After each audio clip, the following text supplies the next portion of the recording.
grace, as we proceed, you will see how the national pledge, which we just recited, actually holds that key. And my prayer is actually that as we all came in here, by the time we leave, we'll be leaving with a different perspective on our individual and collective aspirations. Now, I have made a very bold assertion in the use of the word re-traumatization, right? And that naturally will lead us to say that that implies that there was first trauma for you to be re-traumatized, right?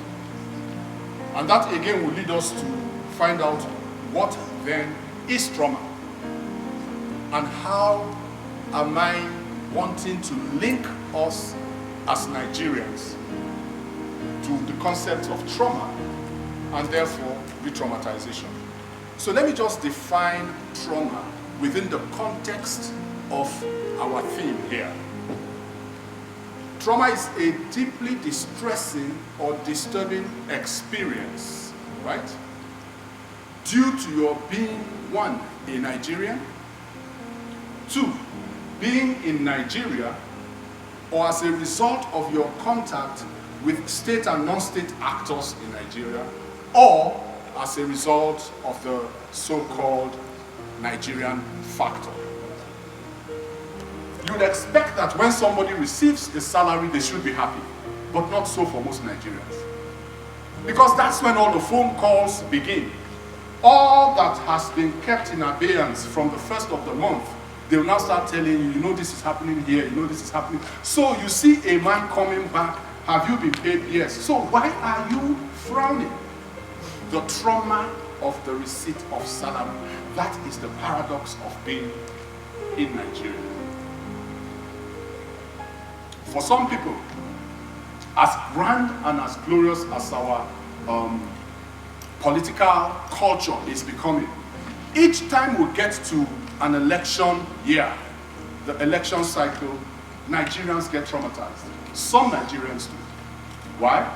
Because perhaps you've experienced a traumatic, distressing situation in previous elections. I was going to drop my daughter with an Uber a couple of months ago, on Tuesday, I think. And the guy who came to pick me,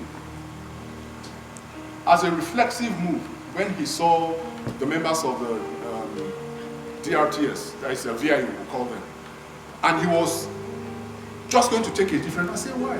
He said, okay, I don't know. Whenever I see these people, even though my papers are complete, I just feel one kind. Why? So for some people, the symbols or the agents of state power traumatize them. Maybe because they've had certain experiences unpleasant, or maybe because they've known people who have had experiences that were not too pleasant in the hands of some of these people. Mark my word, I'm not saying that they are all like that. I'm just honing in on the events and the occurrences that trigger trauma and traumatization for some Nigerians. And so the effects on this second point could be one, anxiety. Like I said, parents get anxious when the school cycle comes around, when the monthly pay cycle comes around. And whether you like it or not, that anxiety transfers to your children. You may think they don't observe, but they also know that they may not know why, but they know that around this time every month or every year, Daddy is always so irritable. Daddy is always so impatient. Are we still together? Number 3, contact with state and non-state actors. Some Nigerians have been, you see a lot of these things in social media. But we are thankful that the authorities are also not just paying lip service to instances where men who are supposed to be serving us, are overzealous and overexercise their authority, and they are taking those matters very seriously. So, as a result of this, extortion, abuse of power, and what you may say. There are people who will tell you the main reason why I want to leave this country, I want to go to where things work. But the place where things work, things do not work themselves. People make things work. And thank you for what you said. You are welcome, feel at home, but remember, this is not your home. So the effects are the effects, and I want you to take note of these effects, because these are the effects that I am going to show how the national pledge responds to systemically. There is disloyalty, there is a hatred for the symbols of state, there is a hatred and disdain even for state actors. But again, this ought not to be so. And then we have the so-called Nigerian factor. And this one, I mean, it just miffs me, because collectively we have adopted this nebulous concept, you know, of the so-called Nigerian factor. And this Nigerian factor is never employed as a positive notion. So for us, it has become our alibi for dysfunction and the justification for our living in a perpetual state of Murphy's Law. Murphy's Law states that anything that can go wrong will go wrong. We have adopted that law and we are comfortable to live in that state. Say, why are you surprised? Not be Niger. My brothers and sisters, we must deconstruct that kind of mindset concerning our country.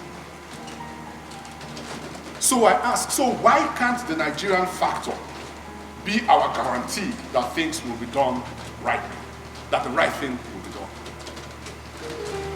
Where will we get to, when will we get to that point where, for those of you who are consultants and you are paid in dollars, in pounds, in euros, you will tell your client that I want my fees to be paid to me in Naira?